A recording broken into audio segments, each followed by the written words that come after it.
50 years had passed since Zexathara first observed the humans, and the galaxy would never be the same, because these remarkable beings had proven that every assumption about technological limits and social development that had guided galactic civilization for millions of years was simply wrong.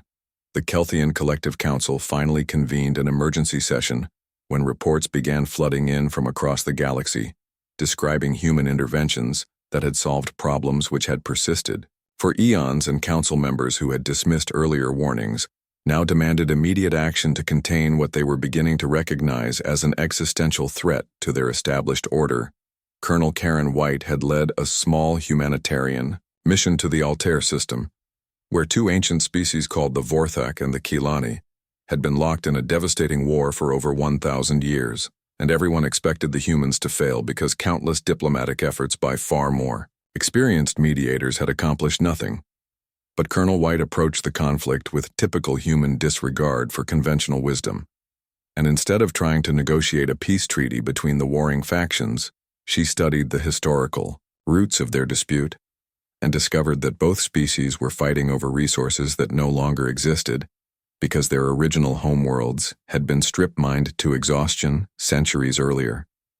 Within 6 months, she had convinced both species to relocate to new worlds that human terraforming technology could modify to meet their specific environmental needs, and the 1,000-year war ended not through military victory or diplomatic compromise, but through the simple solution of giving everyone what they actually needed rather than what they thought they wanted. Dr. Gary Nelson led medical research teams that had developed treatments for the Centauri plague, which had been killing billions of beings across 17 star systems for over 2 centuries, and galactic medical authorities had declared it incurable because the pathogen mutated faster than any known treatment could be developed. Human medical researchers approached the problem differently by studying the plague, not as a disease to be cured, but as a form of rapidly evolving life that could be redirected rather than destroyed. And within 2 years, they had developed symbiotic treatments that converted the plague organism into a beneficial part of the infected being's immune system. The speed and elegance of human solutions had begun to attract attention from species across the galaxy, and many civilizations started requesting human assistance with problems that their own scientists and engineers had been unable to solve despite having millions of years more experience with advanced technology. Zexathara presented his findings to the Collective Council and warned them that humanity represented a fundamental shift in galactic evolution, but the Council members were too invested in their existing power structures to understand that their carefully maintained stability was about to be swept away by a species that treated change as an opportunity rather than a threat. Commander Rachel Murphy established the first interspecies research station at the galactic core, where human creativity was combined with alien knowledge from dozens of different civilizations, and the resulting collaboration produced breakthrough discoveries that surpassed anything that any single species had achieved working alone. The research station became a symbol of human potential because it demonstrated their unique ability to see connections between different fields of knowledge and different ways of thinking that allowed them to solve problems that had been considered impossible when approached from any single perspective. Engineer Danny Torres developed clean energy systems that could power entire galactic sectors by combining human fusion technology with Kelthian antimatter containment systems and Xerion quantum field manipulation techniques, and his hybrid designs were so efficient that they made resource scarcity obsolete for any civilization willing to adopt human methods. The economic implications of unlimited clean energy were staggering, because they eliminated the competition for resources that had driven galactic politics for millions of years and threatened to make the complex trade agreements and territorial disputes that defined interspecies relations completely irrelevant. But the true test of human capabilities came when they encountered the Void Plague, which had been slowly consuming entire civilizations for over 5 million years, and was considered by every galactic authority to be an unstoppable force of cosmic destruction that could only be avoided through constant vigilance and defensive measures. Dr. Linda Hayes led the team that made first contact with the Void Plague in the Vega system, where it had already consumed 3 worlds and was spreading toward populated areas at a rate that would have required the evacuation of billions of beings within the next century. instead of fleeing or building defensive barriers like every other species had done. When confronted with the Void Plague, humans did what they always did when faced with an impossible challenge, which was to study it carefully until they understood exactly what they were dealing with, and then develop a solution that addressed the root cause rather than just the symptoms. The Void Plague turned out to be the automated defense system of an ancient civilization that had programmed it to eliminate any potential threats to their empire, but the civilization itself had been extinct for millions of years, and their defense system had continued operating long after. There was nothing left to defend. Human engineers discovered that the Void Plague could be reprogrammed rather than destroyed, and within 5 years they had converted it from a force of cosmic destruction into a beneficial system that could repair damaged worlds and restore dead civilizations to habitability. The solution was so elegant and obvious once explained that representatives from hundreds of species wondered why no one had thought of it during the millions of years that the Void Plague had terrorized the galaxy. But Zexithara understood that only humans would have approached the problem with the assumption that any system created by intelligent beings could be understood and modified by other intelligent beings. The defeat of the Void Plague marked a turning point in galactic history because it proved that humans could solve problems that had been considered fundamental limitations of existence itself, and this demonstration of their capabilities attracted attention from ancient civilizations that had been hidden in the depths of space for eons. General Paul Clark received ambassadors from the architects who were the legendary builders of the first galactic civilization, and had withdrawn from contact with younger species over 10 million years earlier, because they believed that no other beings could ever match their achievements. But the architects had observed human progress and were impressed by their ability to improve upon technologies and solutions that the architects themselves had considered perfect. And for the first time in galactic history, the ancient masters requested permission to learn from a species that they had initially dismissed as primitive children. Engineer Sophie Brooks was invited to study architect technology, and her analysis revealed that even the most advanced ancient civilizations had been limited by their inability to imagine that their solutions could be improved upon, because they had become so successful that they stopped questioning their own assumptions. Human willingness to question everything and assume that every solution could be made better was revolutionizing not just technology, but the entire concept of what was possible. When intelligent beings refused to accept limitations as permanent conditions, the Galactic Renewal Project was established with human leadership and participation from over 400 different species who wanted to learn human methods for solving problems that had limited their civilizations for millions of years. Zexithara realized that his people faced a choice between adapting to the changes that humans were bringing to the galaxy, or being left behind by civilizations that embraced human methods and abandoned the rigid hierarchies and conservative approaches that had defined galactic society for eons. The Kelthian collective was fragmenting as younger members joined human research projects while older members clung to traditional methods that were rapidly becoming obsolete in a galaxy where humans had proven that any problem could be solved if you were willing to think creatively enough and work hard enough to find solutions. Zexithara made his own choice and submitted a request to join the Human Research Initiative because he understood that the future belonged to those who embraced change rather than those who feared it, and humans had shown that the universe was far more malleable than anyone had previously imagined. 40 years had passed since first contact, and Zexithara no longer bothered to hibernate between observation periods because human development had accelerated to the point where missing even a few months meant losing track of revolutionary changes that would reshape his understanding of what was possible in the universe. The pattern that emerged from decades of careful observation was more terrifying than anything the Kelthian collective had encountered in their 3 million years of galactic stewardship, because humans had somehow discovered how to learn from failure without experiencing it themselves, and this ability made them unlike any other species in recorded history. Lieutenant Colonel Janet Stone led the first human diplomatic mission to Zerion Prime, where the native Zerians had been struggling with atmospheric contamination for over 2,000 years, and within 6 months of studying their environmental data, human scientists had developed 3 different solutions that could restore their world to habitability. The Xerians had spent centuries analyzing their pollution problem and had concluded that their atmosphere was permanently damaged, but humans approached the same data with fresh perspectives and immediately identified patterns that the natives had missed because they were too close to their own problem to see obvious solutions. Engineer Carlos Martinez supervised the construction of terraforming stations that could transform barren worlds into garden paradises in less than 50 years, and his designs incorporated principles learned from studying the failures of 17 different alien civilizations that had attempted similar projects over the past million years.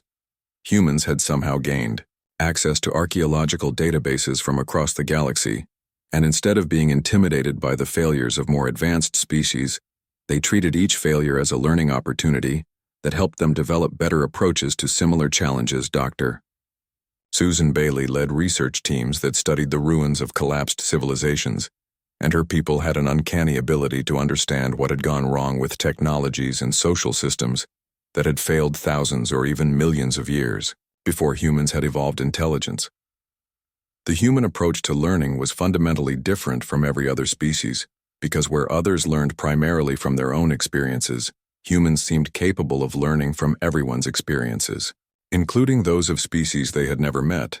and civilizations that had fallen before their own star had formed. Admiral Tony Phillips commanded the human research fleet, which now included vessels equipped with archaeological survey equipment that could analyze the remnants of dead civilizations and extract useful knowledge from technological artifacts that other species considered worthless debris. What made this ability truly frightening was that humans did not simply copy the technologies they discovered, but instead analyzed why those technologies had failed, and then developed improved versions that avoided the original design flaws while retaining the beneficial features. Zexathera watched human engineering teams study the wreckage of Kelthian mining stations that had been abandoned 3 million years earlier, when the collective had discovered more efficient extraction methods, and within months the humans had developed new mining technologies that surpassed anything the Kelthians had ever achieved. The speed at which humans absorbed and improved upon alien knowledge violated every principle of technological development, because other species required centuries or millennia to fully understand foreign technologies before they could safely modify them. But humans seemed to grasp the underlying principles almost instantly. Captain Maria Lopez now served as governor of the Kepler colonies, where human settlements had not only survived, but had begun exporting food and manufactured goods to alien worlds whose own populations were struggling with resource shortages that had persisted for generations. Human agricultural techniques combined Kelthian soil enhancement methods with Xerion crop rotation principles and Andromedean genetic modification technologies to create farming systems that produced yields far beyond what any single species had achieved using their own methods alone. The terrifying aspect of human development was their ability to synthesize knowledge from multiple sources and create hybrid solutions that were superior to anything that had existed before.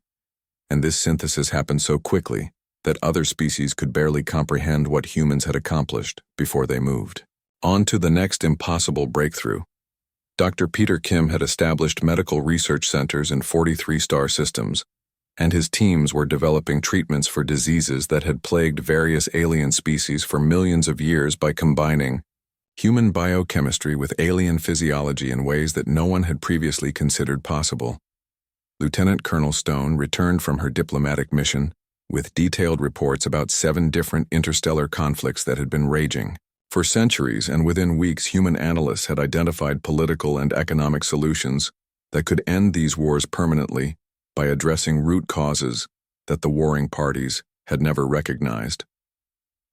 The Kelthian collective finally began to pay attention when human mediators successfully negotiated an end to the hegemony war, which had consumed 3 star systems for over 800 years and had been considered unsolvable by the galaxy's most experienced diplomats. Engineer Martinez was commissioned to design defensive systems for worlds that had been under siege for millennia, and his solutions were so elegant and effective that attacking forces simply withdrew rather than face human-designed defenses that made invasion economically impossible rather than militarily difficult. Zexathera realized that humans had developed something that could only be described as systematic wisdom,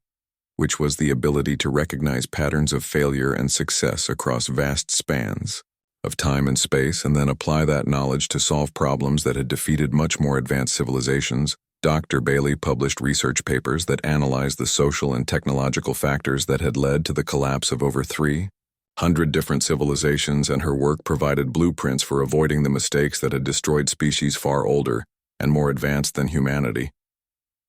The most disturbing discovery was that humans were beginning to solve problems that no other species had even recognized as solvable,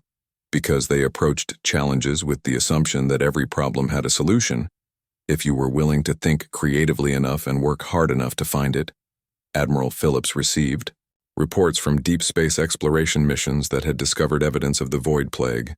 which was a mysterious phenomenon that had been slowly consuming civilizations for over 5 million years, and was considered by every galactic authority to be an inevitable force of cosmic entropy. But instead of accepting the Void Plague as an unsolvable mystery, humans immediately began studying it with the same methodical approach they applied to every other challenge, and preliminary reports suggested that they might actually be making progress toward understanding what had defeated every previous attempt at investigation. Human researchers had identified patterns in the Void Plague's behavior that suggested it might not be a natural phenomenon, but rather the result of ancient technologies that had malfunctioned or been misused by long-dead civilizations. The implications of human problem-solving abilities were staggering, because if they could understand and potentially cure the Void Plague, then no challenge in the universe could be considered permanently unsolvable, and this meant that the limitations that had defined galactic civilization for millions of years might be nothing more than failures of imagination. Zexthara filed his third urgent report with the Collective Council, and this time he included detailed projections showing that human technological development was following an exponential curve that would surpass Kelthian capabilities within the next century. The Council's response was again dismissive, because they could not accept that their carefully ordered galaxy might be about to change in ways that would make their accumulated wisdom obsolete. But Zexthara knew that change was not just possible but inevitable. He began to suspect that humans represented something unprecedented in cosmic history, which was a species that refused to accept that any problem was unsolvable or that any limitation was permanent, and this refusal was about to reshape everything that every other species thought they knew about the universe. The stars had seen many things in their long lives, but Zexthara knew they had never seen anything quite like what was happening on the third planet, from a yellow dwarf star in what the locals called the Milky Way galaxy. He floated in his observation chamber aboard the research vessel Eternal Watch, and studied the data streams flowing across his neural interface with growing interest, but not yet concern, because concern would come later, when he truly understood what he was watching unfold. On the blue and green world below, the Kelthian Collective had been monitoring developing civilizations for over 3 million years, and the pattern was always the same, which made his job as a xenobiologist both predictable and somewhat boring, until today, when he had been assigned to catalog yet another primitive species that had recently achieved basic spaceflight. The humans, as they called themselves, had managed to establish small colonies on their fourth planet, which they named Mars, and on one of the moons of their gas giant, which they called Europa. And this was standard progress for a species that had recently discovered how to leave their home world. Jake Morrison worked 14 hours every day in the red dust of Mars Colony 7 and never complained about the thin atmosphere or the constant equipment failures, because he believed with the simple faith of his species that tomorrow would be better than today, and that humans could fix anything if they worked hard enough, and refused to give up. Zexthara had observed this trait in other species, but never to such a degree, and certainly never combined with their peculiar ability to maintain hope, even when facing impossible odds, which made them different from the logical Kelthians who calculated probabilities before taking action. On Earth, Lisa Carter spent her nights scanning the cosmos with radio telescopes and quantum sensors, looking for signs that humans were not alone in the universe. And she never suspected that something was indeed watching her from beyond the edge of their solar system, with instruments far more advanced than anything her species had yet imagined. The energy signatures she detected were faint and appeared random, but Lisa had the human gift of seeing patterns where others saw only chaos, and she made careful notes in her research journals about anomalies that occurred with suspicious regularity. Every few weeks, Admiral Kevin Brooks commanded the Deep Space Exploration Division from Luna Station and planned missions that would push human ships farther from home than they had ever traveled before, because humans seemed driven by an insatiable curiosity about what lay beyond the next horizon. This curiosity puzzled Zexithara because most species were content to develop their home systems for thousands of years before venturing into deep space. But humans had barely mastered fusion power and were already planning expeditions to nearby star systems. The Kelthian databases contained detailed records of over 40,000 species and their development patterns, and every single one had followed predictable stages of growth that could be calculated with mathematical precision, from their discovery of fire to their eventual integration into galactic civilization, or their destruction through war or environmental collapse. Humans should have been in the early technological phase, which typically lasted between 5 and 10,000 years, during which species slowly developed more efficient tools and gradually learned to control their aggressive impulses through social evolution. Instead, these humans displayed a bewildering combination of cooperation and competition that defied standard models, because they fought terrible wars while simultaneously working together on projects that required unprecedented levels of coordination across their entire species. Jake Morrison had volunteered for Mars duty because he wanted to be part of something bigger than himself, and he worked alongside people from dozens of different human nations who had put aside their planetary conflicts to build something new together in the hostile environment of an alien world. The Kelthian collective had expected humans to fragment into competing factions once they spread beyond their home world, because this was what 97% of observed species did when they first encountered the challenge of multiple world colonization. But humans seemed to become more unified the farther they traveled from Earth. Lisa Carter shared her research freely with scientists around the world through their primitive but effective communication networks, and she never thought to keep her discoveries secret, even though they might have given her nation an advantage over others, because humans had this strange tendency to treat knowledge as a resource that became more valuable when shared. Zexithara found this behavior particularly puzzling, because the Kelthian approach to knowledge was based on careful, controlled distribution according to social rank and species compatibility. But humans seemed to believe that any discovery that helped one human would eventually help all humans. Admiral Brooks met weekly with his counterparts from other human nations, and they planned their missions together, despite the fact that their governments were technically in competition for resources and territory, because they understood intuitively that space was large enough for everyone, and that cooperation would benefit all of them. The preliminary assessment that Zexithara filed with the collective classified humans as a standard emerging species with slightly above average cooperation levels, and predicted that they would follow normal development patterns for the next several thousand years before requiring any significant attention from galactic civilization. He recommended continued passive observation with status reports every 50 years because humans appeared to pose no threat to galactic stability and showed no signs of developing technologies that might disturb the careful balance of power that had kept the galaxy peaceful for millions of years. The report was filed and forgotten among thousands of similar documents in the vast archives of the collective, because humans were just another primitive species taking their first tentative steps into space, and there was no reason to believe they would be anything more than a minor footnote in the grand history of galactic civilization. Zexithara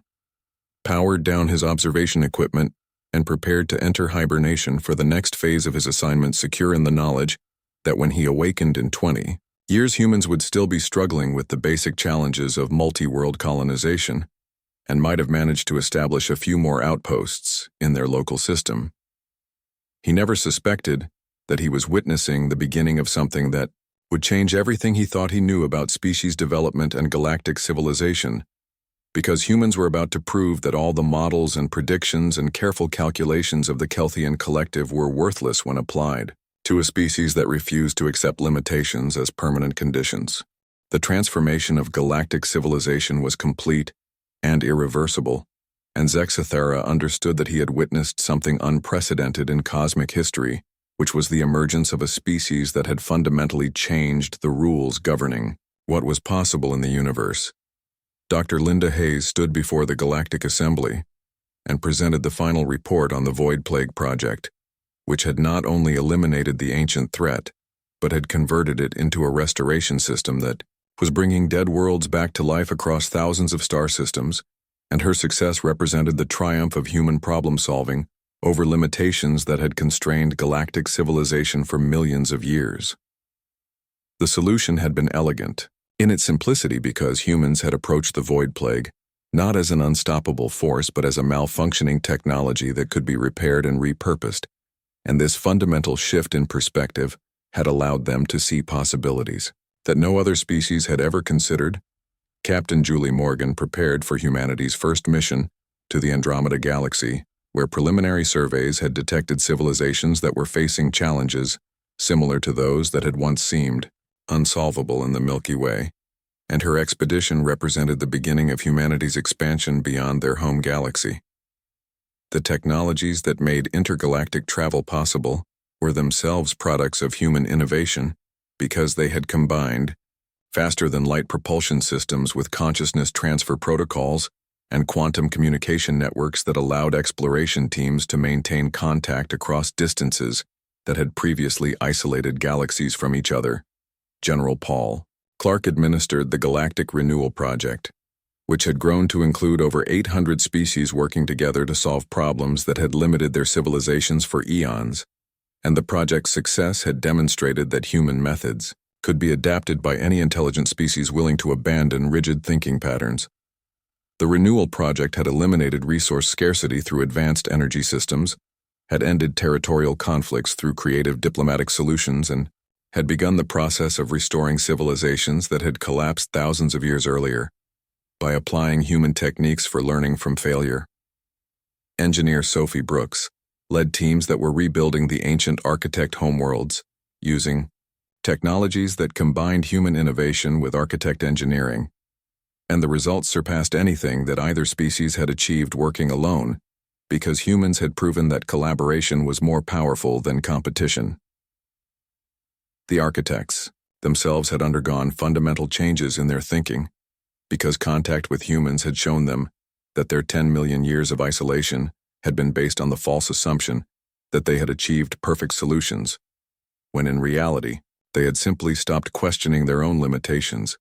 Zexthera worked alongside human researchers in laboratories that spanned multiple galaxies, and he had learned to think like a human, which meant approaching every problem with the assumption that a solution existed if you were willing to work hard enough and think creatively enough to find it. The process of learning human methods had been transformative for members of every species because it required abandoning the comfort of accepting limitations and embracing the sometimes frightening responsibility of believing that anything could be changed if you were determined enough to change it. The Kelthian collective had evolved beyond recognition as younger generations adopted human approaches to problem-solving while maintaining their own cultural identity, and the rigid hierarchies that had once defined Kelthian society had been replaced by collaborative networks that emphasized innovation over tradition. Thousands of species across multiple galaxies were undergoing similar transformations as they discovered that human methods were not just technological improvements, but fundamental changes in how intelligent beings could approach existence itself. Commander Rachel Murphy established research stations in 17 different galaxies where human techniques were being taught to species that had never imagined that their ancient problems could be solved, and the spread of human influence was accelerating as more civilizations discovered the power of refusing to accept limitations. The most profound change was philosophical, because humans had proven that the universe was not a collection of fixed conditions that intelligent beings had to accept, but rather a malleable reality that could be reshaped by those who refused to believe that anything was impossible. Dr. Gary Nelson's medical research had not only cured diseases that had plagued species for millions of years, but had also shown that aging and death itself were simply biological problems that could be solved through creative application of advanced technologies. And this revelation was transforming how every species understood their own existence. Engineer Danny Torres had developed manufacturing systems that could convert raw matter into any desired product using designs that combine the best features of technologies from hundreds of different species. And these hybrid systems were making material poverty obsolete throughout the galaxy. The economic transformation was as dramatic as the technological revolution, because humans had shown that abundance was possible when species worked together instead of competing for limited resources, and this cooperation was creating prosperity that exceeded the wildest dreams of ancient civilizations. But the most important change was cultural, because humans had demonstrated that progress was not just possible, but inevitable when intelligent beings refused to accept that their current circumstances represented the limits of what they could achieve. Captain Morgan's expedition to Andromeda would carry human knowledge to civilizations that had never imagined that their problems could be solved, and the ripple effects of human influence would continue spreading across the universe for millions of years to come. Zexathera realized that humans had not just changed galactic civilization, but had altered the fundamental trajectory of cosmic evolution, because they had proven that intelligent life could actively reshape reality, instead of simply adapting to existing conditions. The universe itself was becoming more malleable as more species learned human methods and began to approach challenges with the assumption that every problem had a solution, and every limitation could be overcome through creative thinking and determined effort. Ancient civilizations that had hidden in isolation for millions of years were emerging from their solitude to learn from humans and share their own knowledge in collaborative efforts that were producing discoveries beyond anything that any single species had ever achieved. The final transformation was personal, because every being who learned to think like a human discovered that they had been living far below their potential, and that the limitations they had accepted as permanent features of existence were merely obstacles that could be overcome. Zexathera submitted his final report to what remained of the Kelthian collective, and his conclusion was simple but profound, which was that humans had shown the galaxy that the only permanent limitation on intelligent life was the willingness to accept limitations as permanent. The report was no longer urgent, because urgency implied that the changes could be stopped or controlled. But Zexathera understood that the transformation was unstoppable, and that the galaxy would continue evolving in directions that no one could predict. He watched Captain Morgan's ship disappear into the void between galaxies and knew that human influence would continue spreading across the universe until every intelligent species had learned that they could reshape reality through the simple act of refusing to believe that anything was impossible. The stars had seen many things in their long lives, but they had never seen anything like what humans had accomplished, and they would continue to witness the transformation of the universe as human methods spread from galaxy to galaxy until the cosmos itself reflected the human belief that every problem could be solved, and every dream could be achieved through creativity,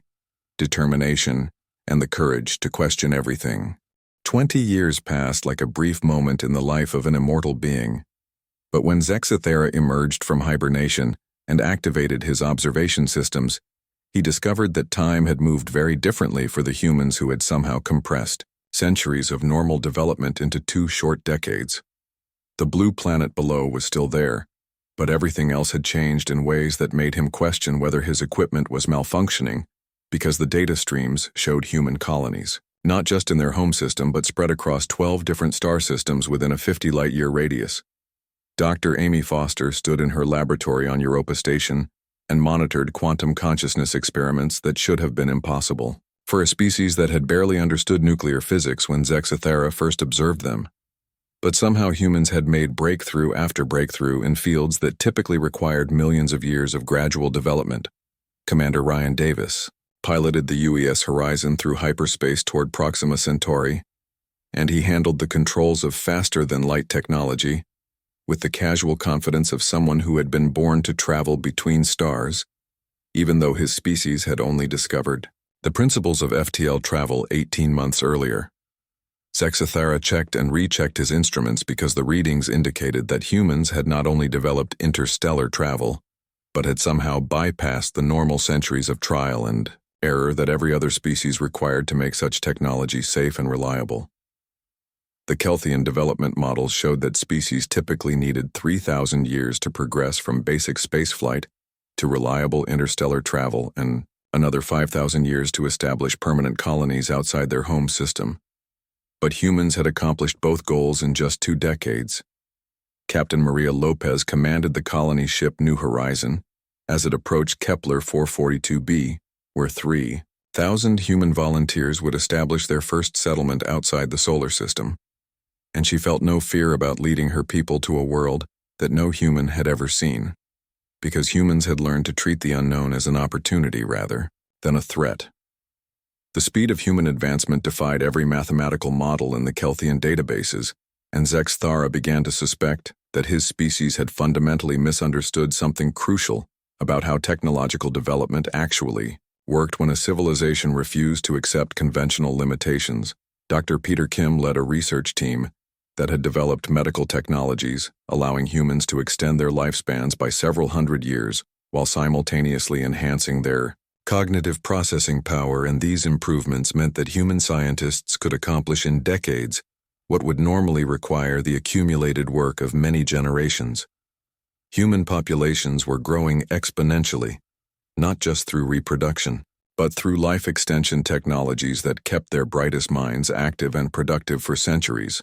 And this meant that their knowledge base expanded at rates that the Kelthian models had never anticipated, because no other observed species had achieved such dramatic longevity breakthroughs so early in their development. The humans had also developed something that Zexathara found deeply disturbing, which was their approach to problem solving that seemed to involve taking technologies and concepts from completely different fields and combining them in ways that produced unexpected results that often surpassed the original applications. Where the Kelthians and other advanced species had learned to specialize and develop expertise in narrow fields over long periods of time, humans seemed to prefer generalized approaches that allowed them to make connections between seemingly unrelated concepts, and this flexibility gave them advantages that more advanced species had never considered. Jake Morrison now served as chief engineer for the Mars terraforming project, and he worked with atmospheric processors that combined Kelthian weather control principles with human engineering innovations, even though humans should not have known about Kelthian technology. Because the collective had never made contact with Earth, Zexthera realized with growing alarm that humans had somehow decoded fragments of ancient Kelthian data transmissions that had been scattered across space for millions of years.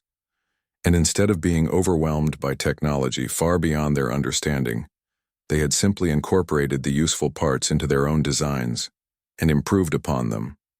Lisa Carter had become director of the Search for Extraterrestrial Intelligence Institute, and her teams had not only detected the energy signatures of dozens of alien civilizations,